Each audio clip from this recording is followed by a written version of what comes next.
જય શ્રી રામ, જય અંબે. જય શ્રી રામ સાથે જણાવવાનું કે હું દિલીપભાઈ પટેલ જય અંબે ગ્રુપ તરફથી વિશ્વ હિન્દુ પરિષદ પેરે 44મી શ્રી રામનવમી શોભાયાત્રા તારીખ 6/4/2025 ને રવિવારના રોજ સવારે 8 કલાકે ગાયત્રી મંદિર કરણનગર રોડ ઉપરથી પ્રસ્થાન થવાની છે. તો આપ સર્વે રામ ભક્તોને વધુમાં વધુ સંખ્યામાં જોડાવા આહ્વાન કરું છું. ભગવાન શ્રી રામની કૃપાથી આ વર્ષે આ શોભાયાત્રા કરણનગર રોડ પરથી પ્રસ્થાન થવાની છે. તો આ ઉત્સવ આપણા આગળેથી નીકળવા જઈ રહ્યો છે.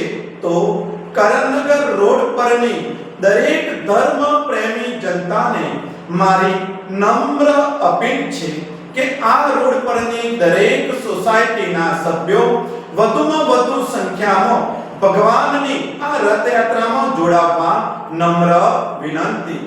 આ વખતની આ શોભાયાત્રા સવારે 8 કલાકે ગાયત્રી મંદિરથી નીકળી નિર્ધારિત સમયે નગરના વિવિધ માર્ગો પરથી નીકળશે અને ખાક ચોક રામ મંદિરમાં રામ ભગવાનની મહાઆરતી બાદ પૂર્ણ થશે.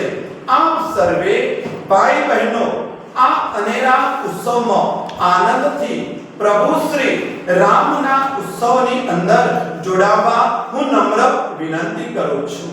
મારો એક દિવસ પ્રભુ શ્રી રામ માટે આ સ્લોગન સાથે આપણે આ ધર્મ પ્રેમી જનતાને આ વખતની આ રામનવમી ઉત્સવમાં જોડાવા નમ્ર વિનંતી કરું છું.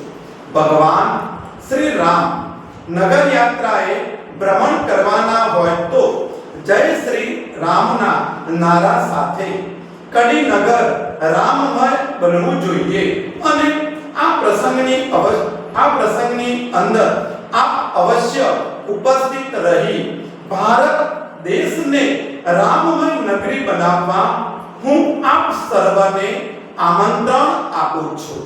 અમારા જય અંબે ગ્રુપ તરફથી પ્રસ્થાનથી સમાપ્તિ સુધી જળ સેવા રહેશે અને દરેક રામ ભક્ત માટે શીતળ જળનું આયોજન કરેલું છે. પ્રસ્થાનના સમયથી પહેલા 7:30 કલાકથી ચા પાણી નાસ્તાનું ખૂબ જ સુંદર આયોજન ગાયત્રી મંદિરની પાસે જય અંબે ગ્રુપ તરફથી રાખવામાં આવેલું છે.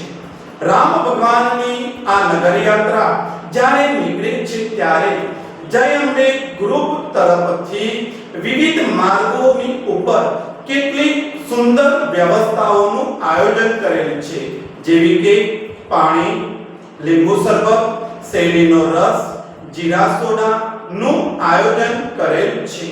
નગર યાત્રામાં જોડાયેલા ભાઈઓ ખાટ ચોક રામ મંદિરે જઈ રામ ભગવાનની આરતી, ધૂન અને ભજનમાં ભાગ લેવા નમ્ર વિનંતી છે.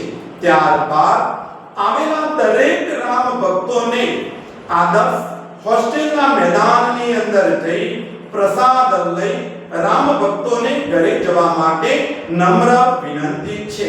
જય શ્રી રામ, જય શ્રી રામ, જય અંબે.